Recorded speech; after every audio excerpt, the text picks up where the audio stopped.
It's Doug with America's Best Restaurants in yet another episode as we travel the country coast to coast to find restaurants that you should dine at on a weekly basis.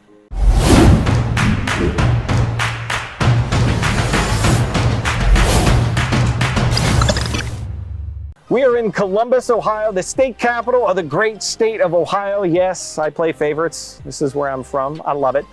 Pat and Gracie's is where we are in front of right now. This is Stuart. Stuart, tell us about Pat and Gracie's. Pat and Gracie's. Pat was a gambler here in town. Gracie was a madam.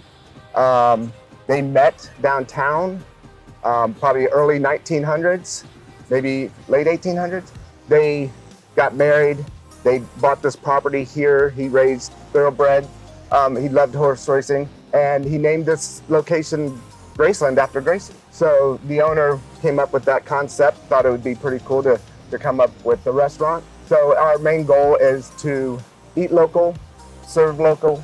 Everything here in-house is made fresh. Everything's made daily. Yeah. So from the sauces to our homemade tater tots to our homemade mozzarella sticks, you can't beat it. It's some of the best food in town. And you guys are a big part of the community, obviously, with what's happened here in the world. You said that the community here has truly supported you guys over the past year, 2 years.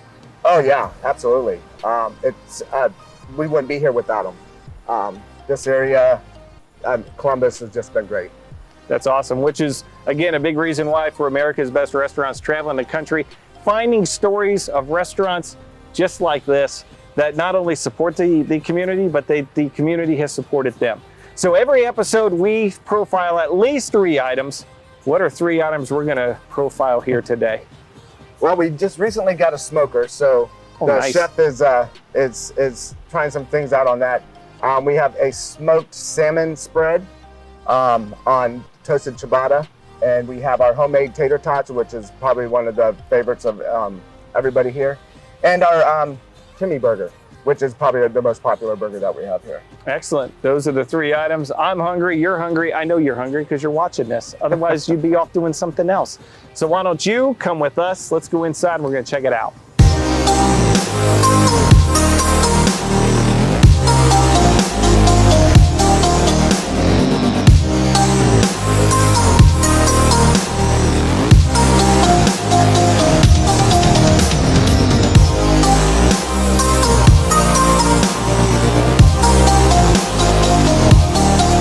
We're back. We are inside.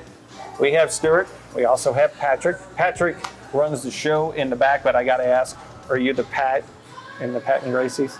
No, I mean, I of course joke with Stu about that, but no, I'm just Patrick. Okay. I'm just a chef here.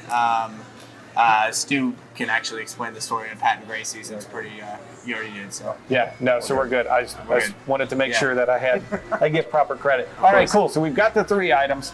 We're gonna go number 1, number 2, number 3. You got it. First off, what is that golden deliciousness we're looking at? So the Golden Delicious right here, it's our house-made tater tots. We start with Idaho potatoes. We use an 80-count size, so it means 80 per 50 pounds. So they're big potatoes, and we bake them off about 75%. So 75% of the potato is cooked, and then the center of it is still raw. And we grate those potatoes and add a little bit of onion, garlic powder, onion powder, salt, black pepper. We call that the Gracie blend, and they're completely gluten-free. Huge. Yeah, they're monstrous. We do about 2 ounces per tot, so you're getting a lot of potato on there. Try one of those. And fry them crispy till golden brown, and then serve it with a roasted garlic aioli. It's a slow roasted garlic that's blended together and tossed with a little bit of mayonnaise and Worcestershire, salt, pepper, and again, made in house every single day. It's one of our staples. I've already touched this one, so I might as well go ahead. Oh yeah. So it's definitely your adult tater tot, you know. That is huge. Yeah. I mean, that's like the size of 5 or 6 regular tater tots. Yeah. This doesn't taste like a regular tater tot. So we're pretty much the only restaurant in the city that I know that make tots like this. So any member of it. Well, while I enjoy the other half of this, Yeah. what are we looking at here? So right here, this is one of our staple burgers. This is our chimi burger.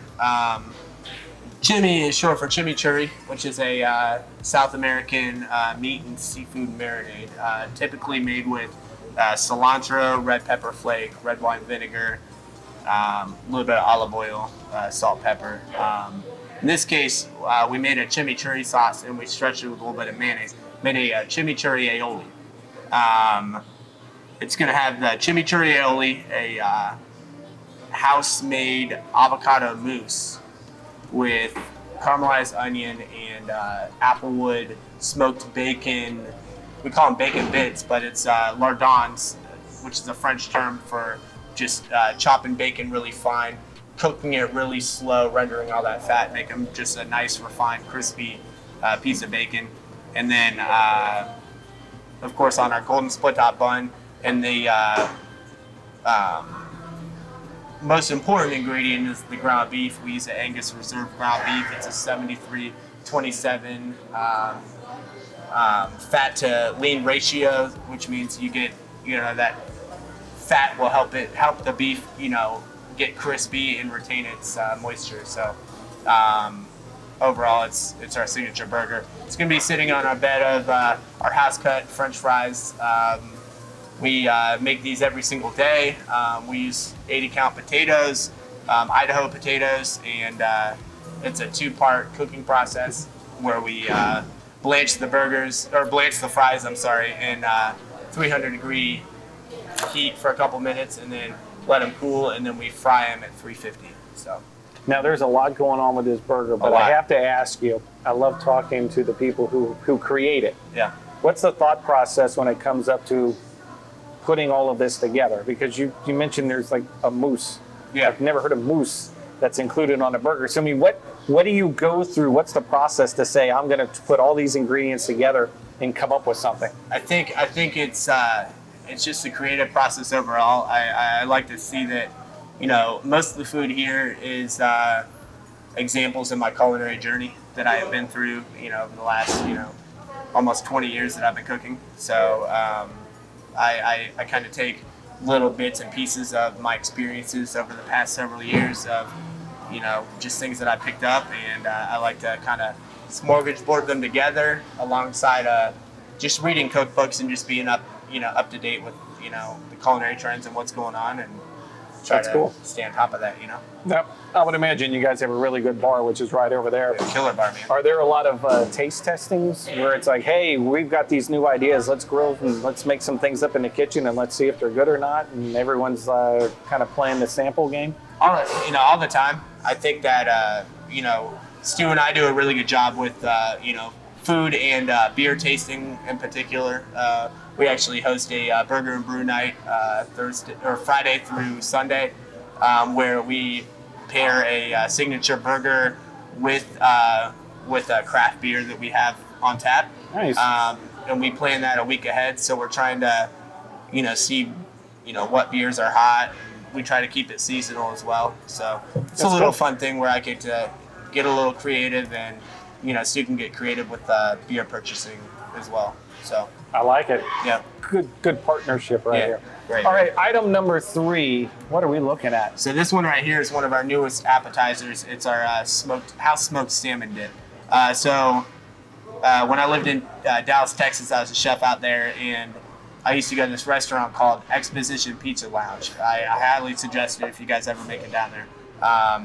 They do boutique pizzas, and one of my chef buddies out there was like, man, Pat, you got to try the salmon dip. And I was like, all right, I'm excited. And I tried the salmon dip, and this is not a, copy off that, but I definitely was inspired by it. But we take whole slabs of Atlantic salmon, we brine it in brown sugar and salt and a little bit of water, and brine that overnight, and then we let that sit out so that salmon can really dry out, and that brown sugar kind of crystallize on the salmon. And then we have a beautiful Alto Sham smoker that Mr. Stewart purchased for me. Again, Yeah, thank you for that. Last year was a Christmas present, and then I smoked that, and then I make I toss that with some fire roasted poblano peppers, some bread and butter pickles that we make in house, as well as a little bit of mayonnaise, Dijon mustard, and fresh lemon juice, salt, pepper, and I kind of just fold everything together, and it's just a beautiful marriage of flavor. And then the salmon, of course, is smoked in cherry wood, which personally is one of my favorites.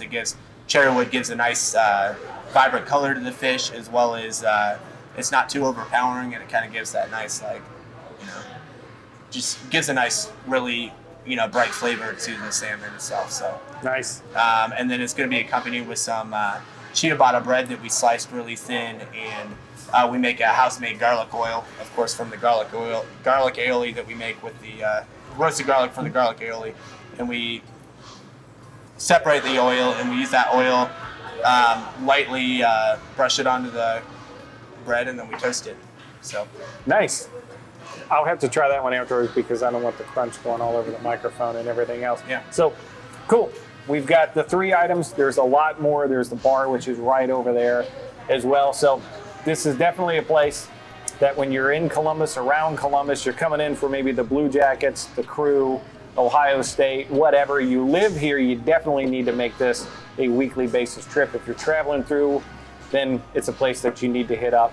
So you can find all their information right here on americasbestrestaurants.com, as well as you've got Google, website, social media.